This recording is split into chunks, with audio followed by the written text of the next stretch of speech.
Ito ay rated SPG, striktong patnubay at gabay ng magulang ang kailangan. Sa pagpunta nila Lucio sa bodega ni Mr. Wu ay saktong susugurin nila David at Olga ang bodega na yon. Sa pagkakataong ito ay Red Phoenix laban sa mga Montenegro pero wala si Ramon.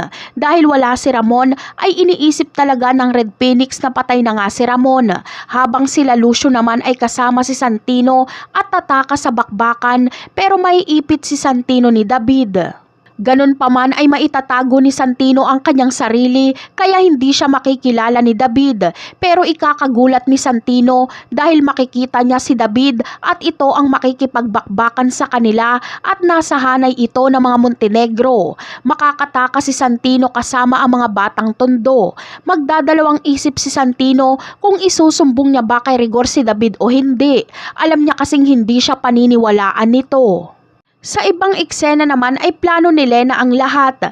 Intensyon niya talagang makulong si Rigor kaya siya na mismo ang pumunta sa presinto para sabihin na may relasyon sila ni Rigor at ibinahay siya nito. Hindi pa rin susuko si Lena dahil ang plano niyang ito ay masolo si Rigor. Kapag makulong na si Rigor ay magpapakulong din si Lena para sa loob sila magkatuluyan. Kaya ang gagawin ni Lena ay patayin si Marites para makulong siya. Ito ang dahilan kaya sinugod niya si Marites sa palengke.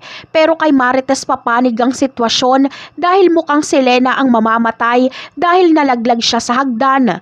Masaya sana kung makukulong si Lena at Rigor para magdusa si Rigor kapag araw-araw niyang makita si Lena sa kulungan.